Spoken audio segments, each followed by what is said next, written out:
My Lords, I join many others in offering the Green Group's welcome to the Noble Lord, Lord Cameron of Chipping Norton, and take a moment to reflect on the last time I was sharing a platform with our new Foreign Secretary. The Noble Lord might recall that it was at the Oval Cricket Ground in 2016.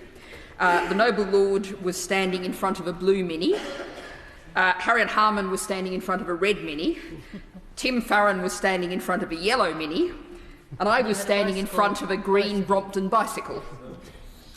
The Noble Lord might take that as a lesson from what to expect from the Green scrutiny on foreign issues. We take a different approach, offer fresh new perspectives. The Green Party is the future. And in reflecting on that, I would respectfully disagree with the Noble Lord, Lord Lamont of Lerwick. Ideas from the past, ideas of the 19th and 20th century, about free trade, about the desirability of more and more trade, are ideas that have gravely depleted our planet, heated our climate, and inflicted human rights abuses, poverty, and suffering on vulnerable communities and individuals, particularly women and Indigenous people. The Noble Lord, Lord Lamont, counted the pounds in saying that the policy of self-sufficiency comes at a price. I would point out that the policy of free trade at all costs has come perilously close to costing us the earth and done huge damage to the health and well-being of billions of human beings. Further, we're now in the age of shocks. I've noticed over my 4 years in your Lordship's house that fewer and fewer people talk about going back to normal, some age presumably before the 2007 and 8 financial crash. Global, complex, just-in-time supply chains have gone out of fashion for good reason. Instead of chasing maximum profits, an extra halfpenny here if an item is shipped around the world for one bit of processing, then shipped back again, companies are focusing increasingly on resilience. And so should, particularly when it comes to food, governments, both in their own actions and in their policies. Just as rather than focusing on growth at all costs, they need to focus on security. Now, to come to some specific elements of the CPTPP, I'll start with a point strongly made by the Noble Lord Collins of Highbury about the ISDS, also known as the secret courts, the Investor-State Dispute Settlement Procedure. And I go to the Intergovernmental Panel on Climate Change, which last year said that this presented a huge risk to essential action on the climate. A study in the journal Science found that governments could be liable for up to $340 billion of payouts through ISDS if they take essential environmental measures that we need to keep us all safe. High-profile cases have seen governments challenged by private investors over a phase-out of coal-fired power, bans on offshore exploitation of oil and gas, and moves to strengthen environmental assessments. And I would pick up, in reference to the comments of the Noble Lord, Lord Livingston, that taking cases, dragging through the ISD process over years at huge cost, has what the IPCC and others have identified has a chilling effect on governments taking action, whatever the final outcome of the case years and many millions of pounds or dollars later. This has an impact. Now, the UK has agreed side letters with CPTPP members Australia and New Zealand to disapply the provisions of the secret courts. The key question really is, and this is the direct question I'm going to put to the Noble Lord, Lord Johnson, Canada is a particular concern. Canadian companies have been particularly litigious, having brought 65 ISDS cases, and this could have a profound negative impact on the UK's right to democratically regulate our own conditions. In October, there was a letter sent by 30 NGOs and trade unions and 50 professionals from both the UK and Canada calling for an immediate negotiation for a side letter. Is this something the government will at least consider, given the Canadian track record?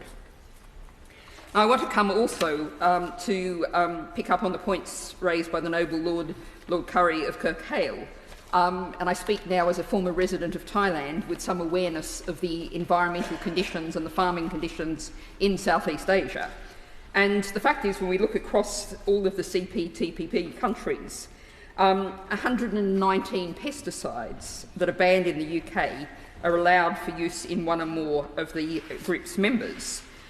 Many of these countries will be keen to export agri-food products to the UK, and as the Noble Lord, Lord Currie, said, this has real risks of further undermining our farmers after the potentially disastrous impacts of the Australia and New Zealand deals.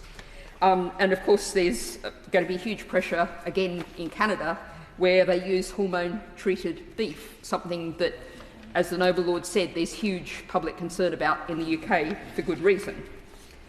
I also want to pick up a point raised by the Noble Lord, Lord Collins, about the issue of the end of the tariff of palm oils in Malaysia.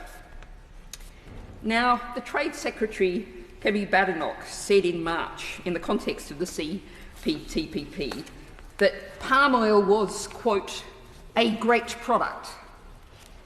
Well, not, I'm afraid, if you're an orangutan, a member of a critically endangered species of our close relatives who have seen their homes destroyed, once biodiverse, rich forests storing masses of carbon turned into serried ranks of sterile plantations.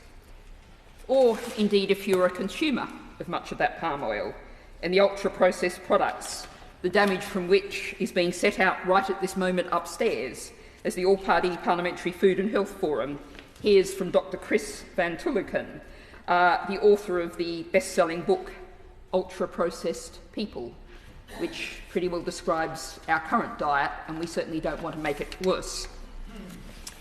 Finally, I want to quote the very useful Trade Justice Movement briefing for today's debate, that this is an important opportunity for parliamentarians to debate the flaws in the UK's trade scrutiny process, and to highlight, as the Noble Lord, Lord Razzle did, that using, I'd call it whiteout, possibly that's an Australianism, I'm not sure, using whiteout on scores of documents to replace the EU with the UK does not amount to a benefit of Brexit. And, as I often say, democracy, it would be a good idea. And as the Noble Lord, Lord Kerr highlighted, the opportunities for democratic oversight of this government's trade policies are severely lacking. We've got to take what opportunities we can to hold the government to account on many issues, not least our relationship with the rest of the world.